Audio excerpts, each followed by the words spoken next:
Warning, this video contains spoilers for the Edge of Fate DLC. Alright, so I'm gonna just cut right to the chase. The DLC is alright. Some aspects it was pretty good, other aspects it fell kind of flat, and I'm gonna discuss which aspects are which and why I think that. Alright, so first up, the story. I feel like the story itself was phenomenal. I feel like they did an amazing job setting up the saga, setting up the premise, just all of that. I feel like they did an absolutely amazing job doing. I love the reveal at the end that the nine that invited the Kepler was actually dead the entire time. I like that we finally got the reveal of what the purpose of the hull that Drifter has is actually for. And I just absolutely love that final cutscene. It was phenomenal. However, it does feel incredibly just drawn out, just bloated, I guess. It just feels extremely just overextended and just way too long for like what it actually is. There are 14 total missions for the Edge of Fate, and most of them are pretty short, so I don't really understand why they would make those missions and not just like things that happen in the world. I don't really understand the decision for that. And since I speedran the campaign on easy so I wouldn't get it spoiled, I have to replay the entire thing on Legendary to get the new piece of exotic armor. And they don't have a thing on the map they can click to see all the missions. You have to go around and patrol to each individual mission beacon, and that absolutely sucks because there's nothing on the actual minimap that you click on to like direct you to a specific mission beacon. The campaign in total is like several hours. I think somewhere around like 9 hours, because that's how long it took me to beat the campaign. And for the actual story substance of the campaign, it does feel, like I said earlier, incredibly drawn out. So yeah.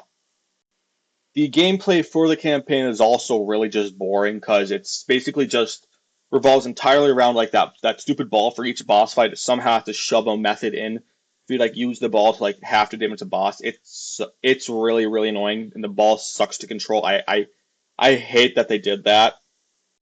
The destination itself also really just sucks to navigate as it's just extremely confusing with all the different like teleporter rocket launcher puzzles, mattermorph puzzles, ball puzzles you have to do to get around it. It's extremely annoying. The Ionians I personally found kind of boring. I don't know. I just the concept of a third stronghold of last stronghold of humanity I just don't like. I feel like it's just trying to take away from the devastation of the collapse personally. I don't know though. I'm not a writer, so maybe I'm just being stupid, but I just don't like the Ionian premise, I guess. I did really like Lodi's character. I found him extremely interesting. I hope that they do more with him. It does seem like they are going to be doing more with him, but I hope that they just don't throw him away after this expansion because that would really suck. Anyways, that's it for like the actual DLC itself. I'm gonna talk about the actual sandbox changes now, and I I hate these. I hate these so much. Pretty much all of the game's core like ritual activity systems have been completely gutted for the portal, and I actually hate the portal. I'll elaborate on that later, but oh my god, that is gotta be the worst thing they've probably ever added into this game. I don't think words can do justice for just how much was gutted, so I'm just gonna show you a slideshow of everything that was just pretty much gutted. Oh my god.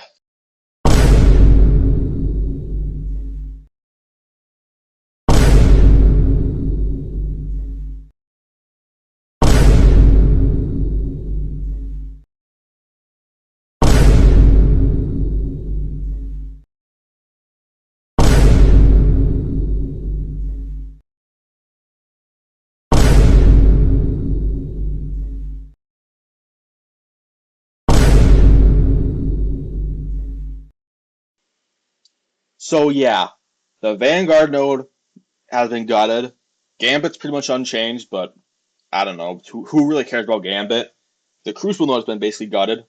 The vendors have pretty much all been gutted. And all of this in favor of the portal. And oh yeah, they also completely removed Pathfinder as well. And the only thing that's still in is the Pale Heart and the director screen. The amount of disrespect they gave that is just I can't believe it. They for no reason just desaturated it just to make it look unappealing. Why would they do that? Why? Because when you open it up, it doesn't automatically go to the director screen. It goes to the portal screen. So there's no reason for it to be desaturated at all, other than just them hating it. It makes absolutely just no sense at all. And the portal. I'm going to talk about the portal now. There are 5 things to do on it currently. Just 5. Solo ops are just killing enemies in patrol, basically. Fire team ops are a selection of 17 strikes. And pinnacle ops is just exotic missions. Remember, they gutted the core ritual systems of this game for that. I I know that this is just the first iteration of the portal, but oh my god, there's nothing to do. There's like nothing to do at all. Oh my god. And add on to that that the portal's UI just sucks. It's extremely boring. It looks like something from Netflix. I hope to God that they change it, because if it stays like this, I'm gonna be furious. And I want you to remember that they are going to try to replace the director with this. The director, which has infinitely more personality for something bland, boring, and that is extremely just way too safe and corporate.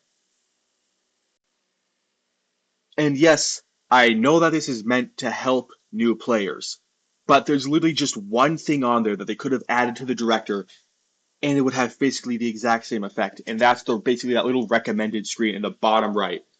They could have just added that to the director, and it would have basically had the exact same effect. They did not need to gut the entire just ritual systems of the game for that abysmal dog shit. Now for the weapon changes. They made a change to the weapon UI so that when you hover over it, it doesn't say the perk names at all. I don't understand what the reason behind this decision was. It doesn't make any sense. It it feels like it was a mistake, but I doubt that it was. I don't know about the new weapon tier system yet, because you can't get tier 5 weapons yet. I think they're going to be unlocked after the raid, but I don't know yet at the time of the because at the time of this recording the raid isn't out yet. That's basically all the changes that they made to weapons. It's just it's basically just it's 2 changes. One of them makes sense, the other just doesn't. But yeah, that's it for weapon changes. Now for the armor changes. The new armor tiering system looks good. I haven't really gotten a chance to play around with the stats yet and see what's good, because it just came out, and yeah. But I suppose I'll have to wait and see for like my full final thoughts on the armor system. Maybe if I'm like blown away by it, I'll make a video on it, but I doubt that I will. Probably just like leave a comment or something.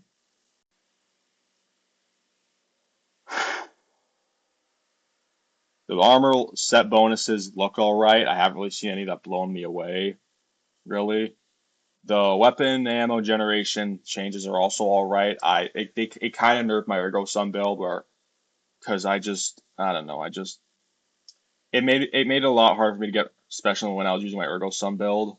So that really was annoying. I don't know if it's like bugged where like special weapons generate less meter than other weapons. I mean, it would make sense if they would, but I don't know. It looks like the Sunset Onslaught, which makes really just no sense. The only like seasonal activity in the portal is the Savathun Spire. And that reminds me, when you select one activity, there's no way for like to turn on matchmaking for that one specific activity. So like, say I wanted to run a couple runs of the Glassway. I click on the Glassway, but it won't let me turn the matchmaking on. It forces you to keep the matchmaking off, which just really, really is annoying. The modifier selection is like the one good thing about the portal. I like not having like that oscillation modifier forced on me. I hate the modifier, so I'm so glad I will never have to have that piece of dog shit forced down my throat ever again. I like the shooting range. It's going to be a good place to test out DPS and all that stuff on weapons. But that's basically all I have to say about it. It's good. There's nothing really notable that's notable about it. Now, on the launch day for this DLC, it didn't even manage to break 100,000 players. So I am definitely worried about the future of like Bungie with this. I don't know if this means that we're going to get more layoffs, and because of that, all the future DLCs in this saga are going to get a dip in quality. I I don't know for sure, but I do have a bad feeling, and I feel like the portal is just going to push away players rather than bring them in personally. But yeah. So in conclusion, The Edge of Fate is a pretty good DLC that's being brought down by the abysmal dog shit that is the core system changes. So that's basically it for the video. I don't know, like and subscribe if you're not gay or something. Bye.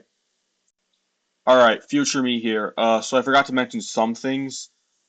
One is that they basically made the entire end game just grinding power because apparently there's like no cap on how much power you can get on your gear now, which just absolutely sucks. I hate it. It's incredibly boring, and because there's like nothing to do, people aren't going to stay just to constantly grind power because again, nothing to do. If this is what we're going to get with Tyson Green as the game director, just like drag Joe Blackburn back from wherever he is right now, even if he's like even if he's like kicking and screaming, just drag him back. I don't want the game to be like this at all.